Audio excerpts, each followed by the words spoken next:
చేసుకునొచ్చు, అజ్ఞానుల వలె కాక జ్ఞానుల వలె నడుచుకున్నట్లు జాగ్రత్తగా చూసుకోవాలి.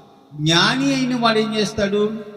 సమయము పోతే ఇంకా రాదు కాబట్టి ఇప్పుడే మన జీవితాన్ని చక్కబెట్టుకోవాలని చూస్తాడు. ముందు జీవితాలు ఎన్నో చేసి ఉండవండి, ఎన్నో చేస్తాం, తప్పుడు పనులు ఎన్నో చేస్తాం, నిజం కదా.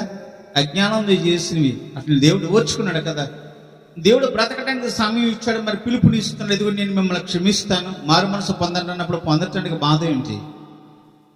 జ్ఞానులే నడమని చెప్తున్నాడు. మనం జ్ఞానులుగా తీర్చిదిద్దబడాలని దేవుడు తన సువార్త మనం విత్తుతున్నప్పుడు దాన్ని అంగీకరిస్తే తప్పేమిటి? మన జీవితాన్ని కదా మార్చుకోమంటున్నాడు. మీరు బాగుపడండి అనే కదా చెప్తున్నాడు యేసు ప్రభు వారు. చెడిపోమని చెప్తున్నాడా? యేసు ప్రభు ఏమైనా చెడ్డ బాధ బోధిస్తున్నాడా? మరి యేసు ప్రభువు నమ్ముకోవడానికి అంత బాధ ఏంటి మీకు? యేసు ప్రభువు నమ్ముకుంటే మీకు ఏమైనా చేదా?